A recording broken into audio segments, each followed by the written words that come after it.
Hello, hello. Welcome back to my channel, or if you are new here, welcome. My name is Leanne, and I am the face behind Small Gestures, Vintage and Crafts. In this week's video, this project, and yes, there is only one singular project. However, it's not the only thing I've been working on this week. I actually have been working on 4 other projects, but you cannot see them until next week. If you know or familiar with Sonnet from Sonnet's Garden Blooms, she has a membership group, and I and some other amazing creators in the group have been sent the same supplies, and we have each put our own little spin on them. They will be compiled into a playlist and released next Friday, September 13th. So if you don't already follow Sonnet and have subscribed to her channel, go over, do that, subscribe, hit the notification bell so you'll be notified and you can get the whole playlist and see all of our little goodies that we've put together for you. Now, as far as this week's video, I have taken something very old and something pretty new and contemporary and something that's new but looks old and married them all together. And I hope that you love it as much as I do. So let's do it. So a few months ago in my neighborhood, we had a community yard sale.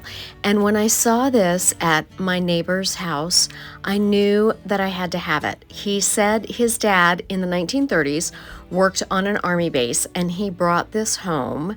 So it's an authentic military footlocker. And I guess Dad used it as like tool storage, which makes complete sense because it was so grimy and dirty. So I pulled out the crud cutter, and then this is one of those, you know, those Mr. Clean white spongy things. I was shocked at how much grease and grime it took off. I had to do like a side-by-side to see if it would make a difference, and holy cow, it actually looks green underneath all that grime. So I cleaned it up on the outside and then brought it back inside. This is the second go-round of cleaning because when I first cleaned, I didn't have crud cutter. So I tried another cleaner and it just wasn't cutting it. So this is the second round of cleaning, and I realized that it would probably be easier to clean if I took the hinges off. So that's what I did. 2 pieces are easier to clean than 1. And then outside we went, I scrubbed and pulled out the carbide scraper and got all of the old layers of shellac and paint, just trying to clean it up as much as possible.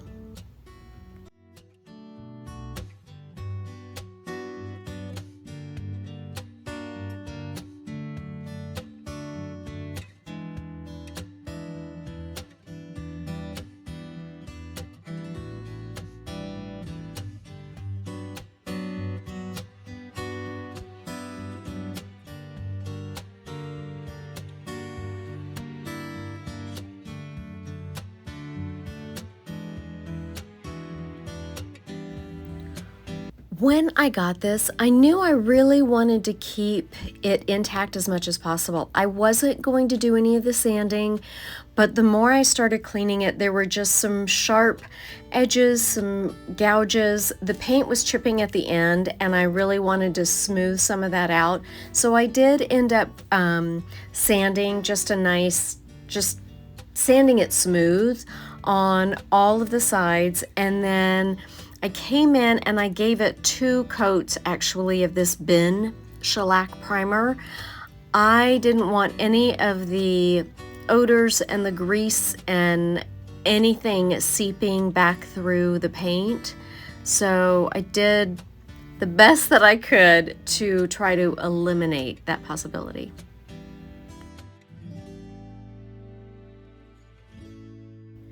For the interior, I wanted something that would be durable, so I just got some of the Sherwin-Williams Ovation latex paint in semi-gloss, just in black, in a semi-gloss finish, and came in on, again, on the lid and then the trunk. I didn't film any of the trunk because my head was in the way and you couldn't see anything anyway. So I just came in with two, actually it was probably 2.5, sometimes 3 coats to make sure that that white was fully covered and that I had a nice, good layer of fresh paint.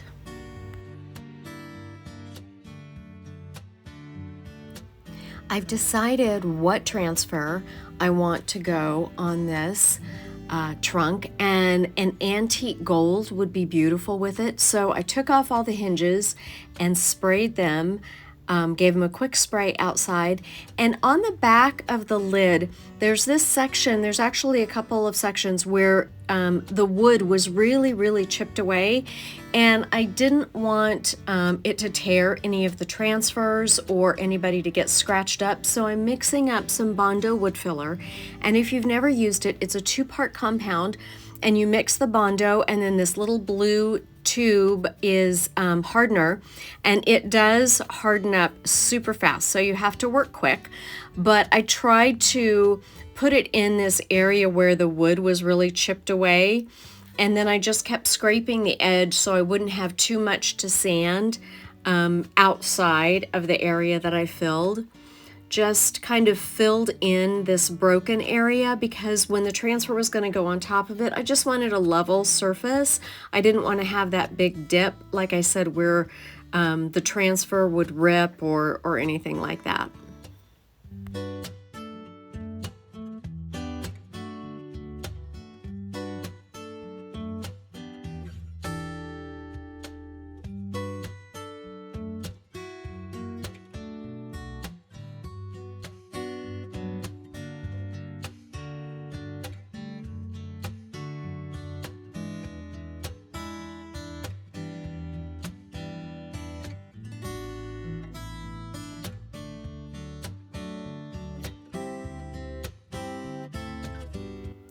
And I, of course, didn't want that tan color underneath the transfer. So I've got 2 DIY colors right here. I have Monet's Garden, which is a beautiful green, and you would think it would match perfectly, but it does dry a good bit lighter. So I decided to take some of the Monet's Garden, that green, and I mixed it with a little bit of Little Black Dress to try to come up with a good match for that green on the trunk.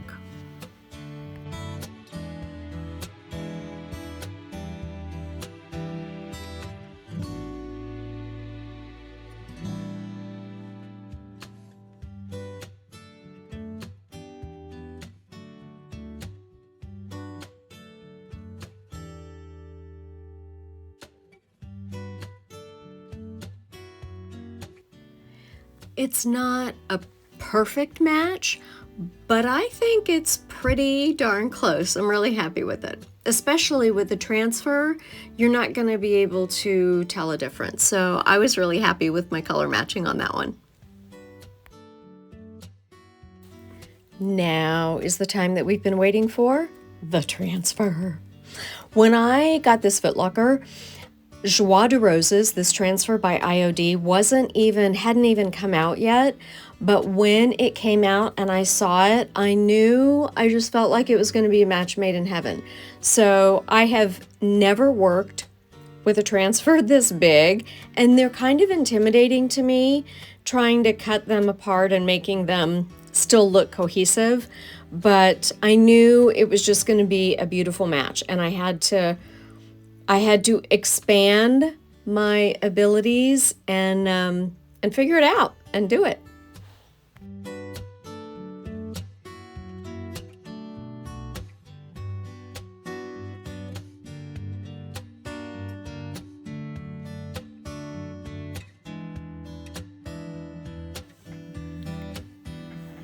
When I decided the pieces, this is the front of the trunk. So the trunk is actually laying on its back. And I just pulled out my Sharpie and started trying to figure out the layout. And when I thought I had it in my mind how I wanted it to go, then I just drew with a Sharpie on the front so I knew where my cut lines would be and I wouldn't make a mistake.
I marked where the center of that footlocker was right below the latch, and then just lined it up.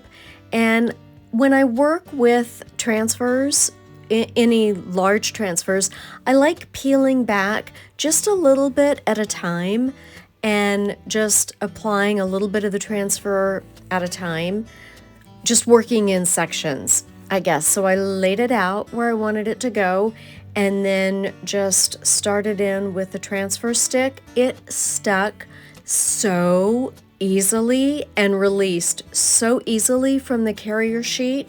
I couldn't believe it.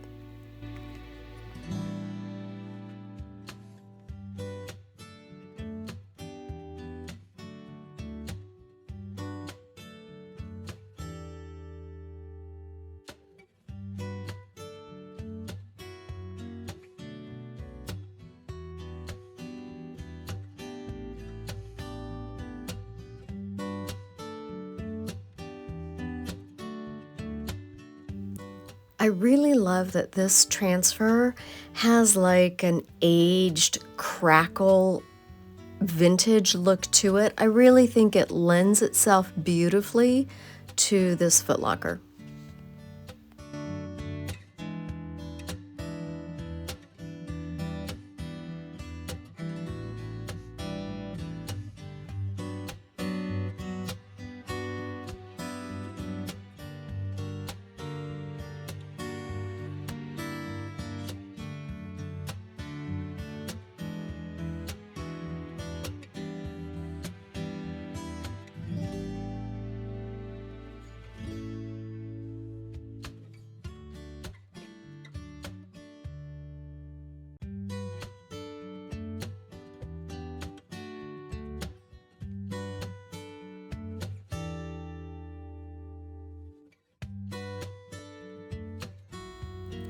I think as I'm working here, you can see some of the color variations, how it becomes more opaque. When you press the transfer down into the surface with that transfer stick and it releases from that top carrier sheet, you can actually see a color difference because it's released from the top carrier sheet. So you just see more of the that opaque vellum sheet on top.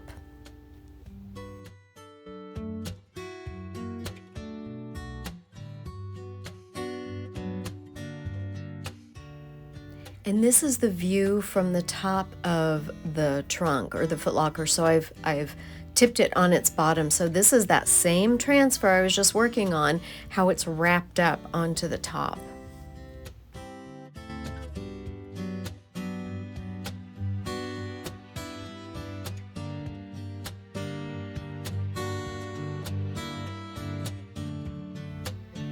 And then once your transfer has released from the sheet, you want to burnish it really, really well, which is just taking that carrier sheet and rubbing over the transfer, making sure there's no bubbles, no air bubbles, no gaps. And outside the transfer, there's a little edge called a halo. And if you can rub it in really well, it really diminishes that the sight of that halo.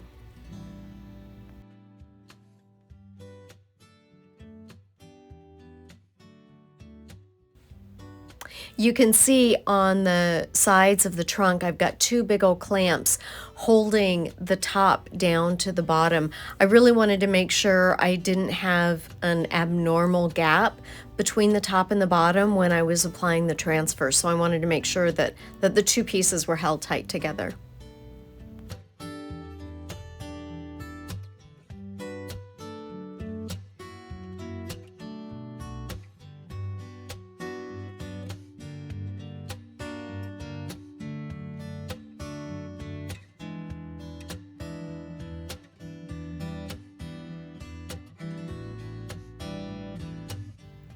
Now you'll notice when I'm working on this piece, the section, the backer sheet that I cut was up vertical instead of across the bottom because I have to line up these two transfers from the bottom all the way up and across the top of the footlocker. So I needed to work along the edge up, going up instead of at the bottom.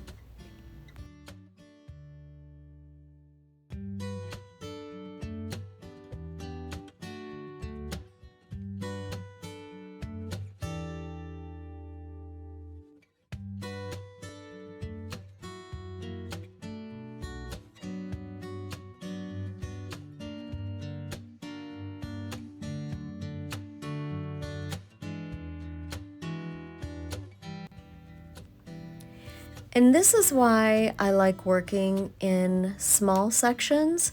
I try to tear off part of the backer sheet so I could stick down a little piece, and I would make sure that I could work it up and make sure all of it was tight to the surface and I didn't have any gaps underneath, but unfortunately it didn't quite work out that way. The whole piece ended up coming off. Here I am trying to keep it from sticking to the trunk and tearing it, and then the whole piece ended up coming off, and right there under that rose I have a big gap, not planned on, but there's nothing I can do about it. It's stuck so good. There was no lifting it up to reapply it, so it is what it is.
So this transfer book is actually 8 pages. That's how big this whole transfer is. So the piece that I wanted to go on the front, on the top of the locker, it spanned actually 2 pages. So that's what this long skinny piece is. It was actually the matching piece to that large rose.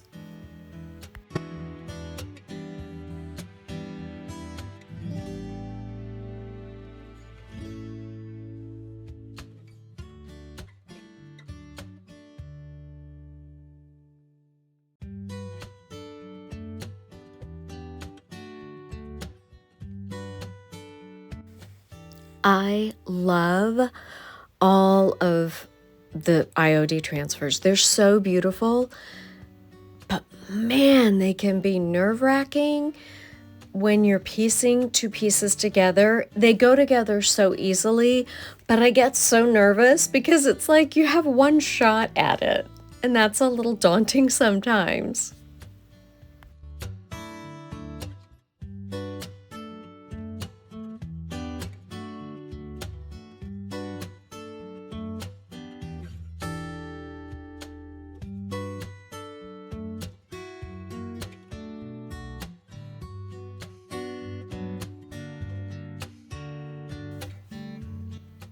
Woohoo, the transfers are done.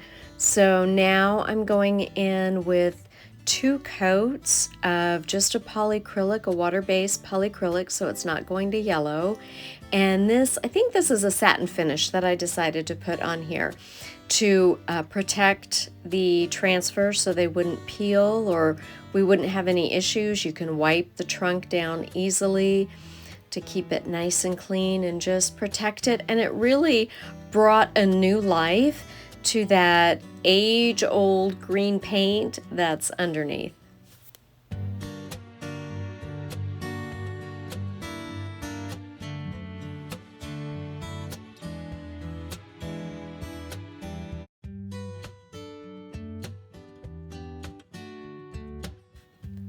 I knew when I started working on this piece, I wanted it to be more than something than like a trunk that would just go on the ground. So we had some of these screws. I took them outside, spray painted them black, because at a Habitat sale, I picked up a box of these for hairpin legs. And I think it's kind of a funky combination, the old Foot Locker and the contemporary legs, but I just love how the whole thing turned out.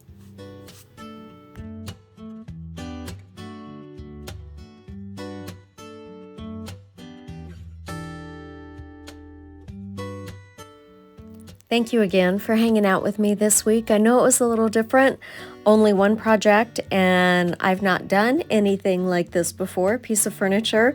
So I hope you enjoyed it.